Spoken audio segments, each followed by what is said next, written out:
Hello and welcome to this video on revenue.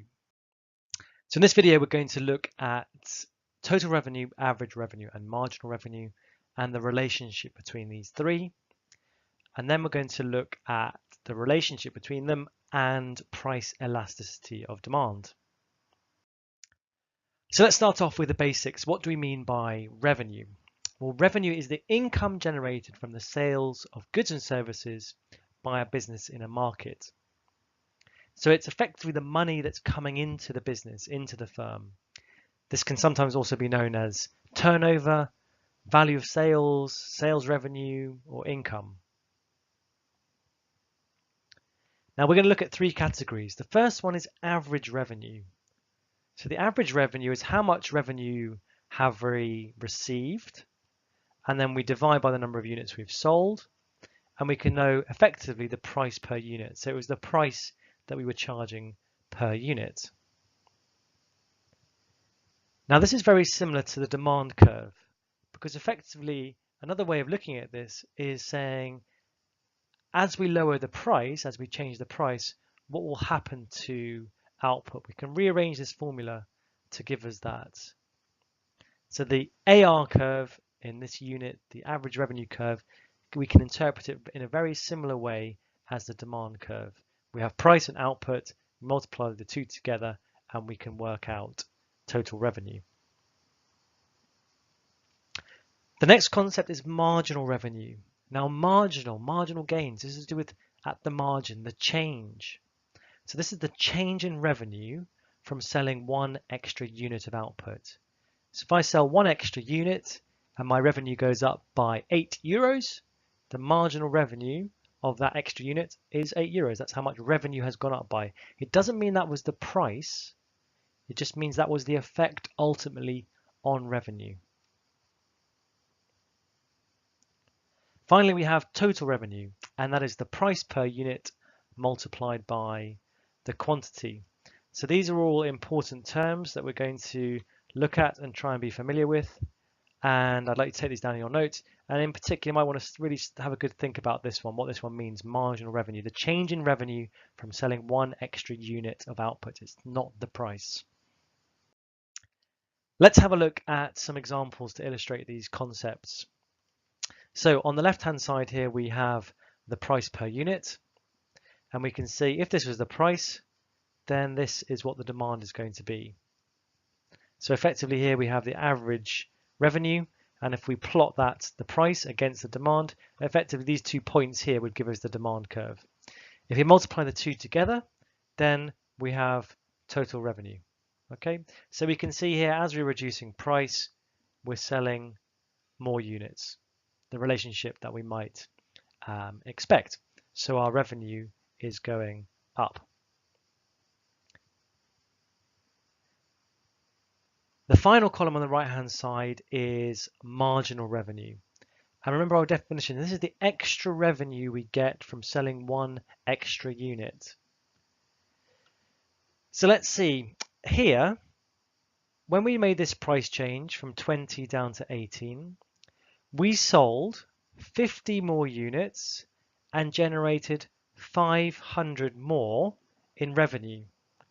So if we're generating 500 more in revenue, from 50 extra units, what was the extra revenue from each additional unit? 500 divided by 50 would be 10. Let's consider another price change. We've reduced the price from 18 to 16. What happened then?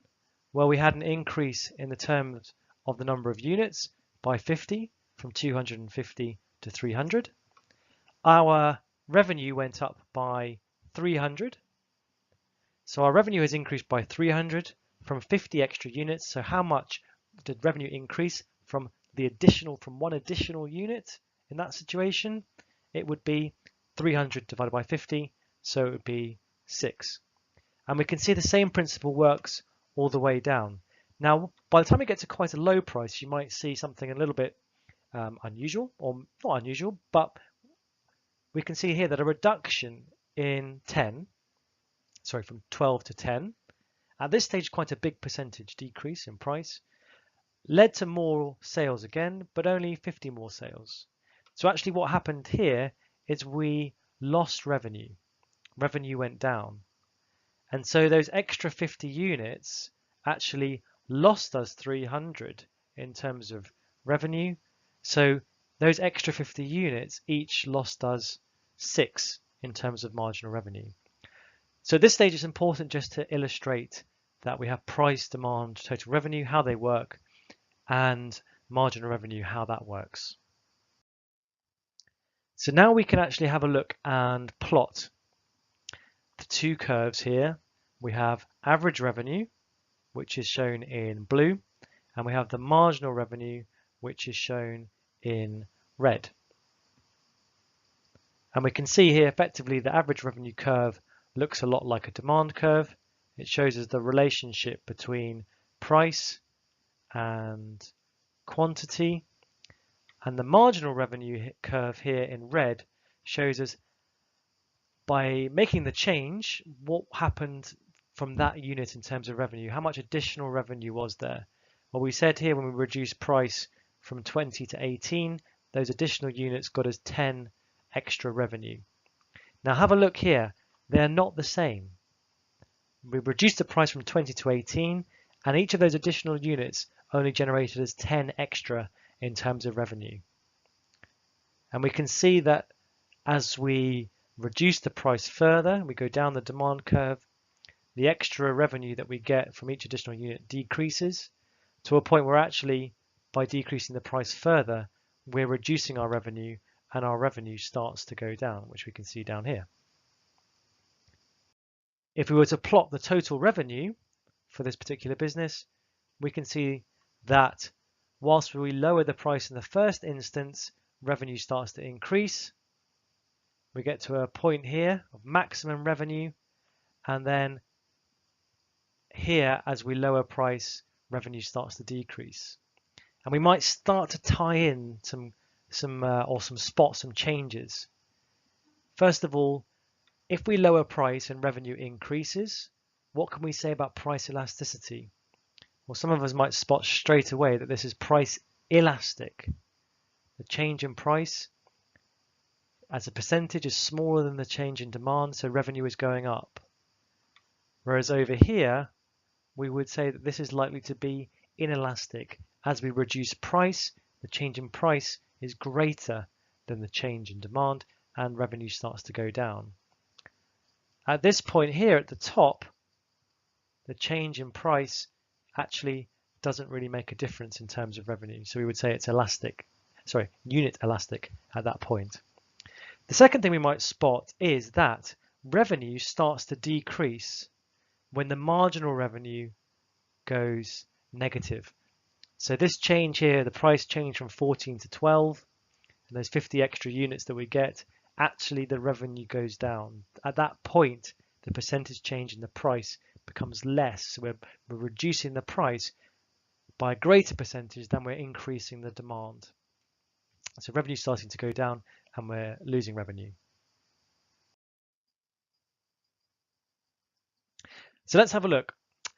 What we can conclude here in terms of rules, and we take this down in our notes, is that a fall in price where the price was quite high, for example, this diagram for P1 to P2, actually leads to an increase in total revenue. And that must mean that at this stage, demand is price elastic. And we can also see that where we're operating this price change, the marginal revenue, so the impact on revenue, is positive. A fall in price when the price is quite low from P3 to P4 actually leads to a loss in total revenue.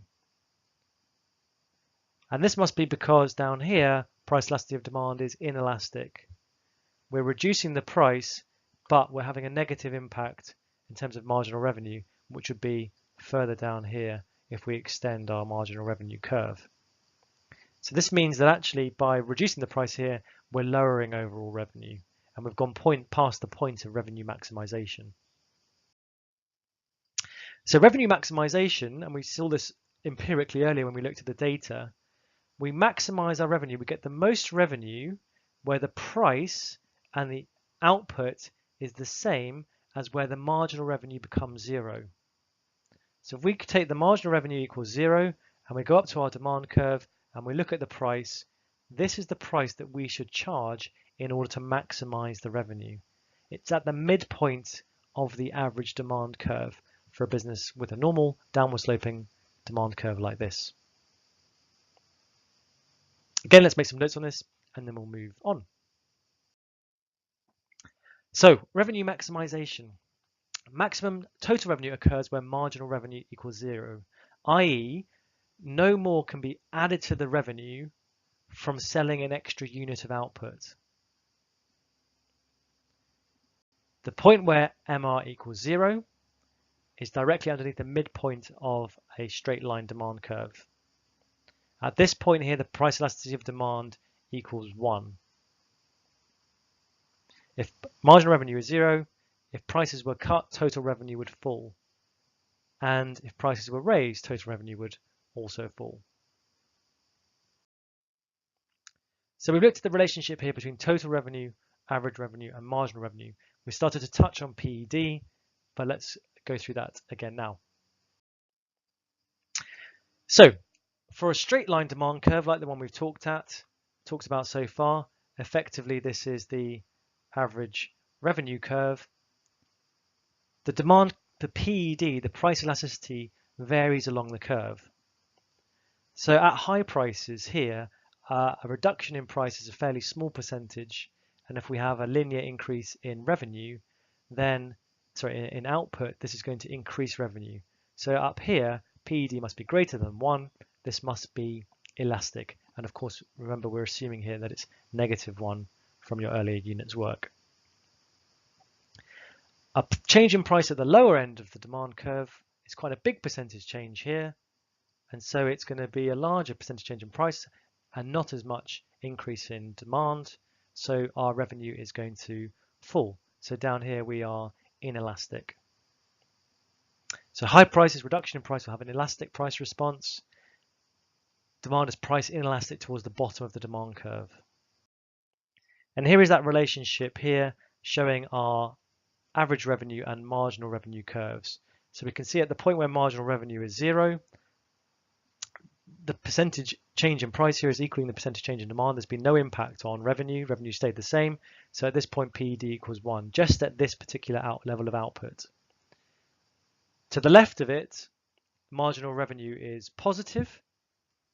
And so this is elastic. As we reduce price, we increase demand and revenues go up. To the right, as marginal revenue is negative, this means as we reduce price, we're not getting a equivalent increase in demand, so revenues are going down. So we would say at this stage that the PED is less than 1, it is inelastic. So that was the main part of the story. We're just going to have a quick look here at what might be the impact. We've assumed here that we are looking at the business changing its price, but we know that in reality, businesses often have their prices determined in a market across all buyers and sellers. So here, if the price was £3, this means the business's revenues would increase as they sold more at the current market price. So if they sell 10, £30, 20, £60 and so on. So total revenue will increase as they sell more. If the market price was to increase through an increase in demand from customers, effectively that would change the rate at which they accumulate revenue. This would shift up, or pivot up, the total revenue, the amount of total revenue the business is generating. So a change in market price will have the impact of shifting the demand curves. Likewise, if the price was to fall, then we will get a shallower line showing our total revenue increasing. Very lastly, and we will come back to this in later videos, is to look at the shape of the demand curve. Now, for most businesses, they have some price setting power. So if they're a price maker and they have some control over or some price setting power, it means that if they change their price, or they're free to change their price, and it will have an impact on output. And in that case, we have a normal demand curve. We have a normal downward sloping demand curve, and our average revenue and marginal revenue curves look like this. However, in some competitive markets, businesses don't have any control over the price. They have to take the market price or no price. So in markets that are very, very, very competitive, perfectly competitive, we either have to take the current market price or no market price. So that means we can only sell at the current market price. And whatever the quantity is, that's how many we'll have to sell. So in this situation, we'd actually get a horizontal demand curve. We would get an average revenue curve that is horizontal, and as a result, the marginal revenue curve will be horizontal. Every extra unit is increasing revenue just by the price. We're not being able to alter the price here.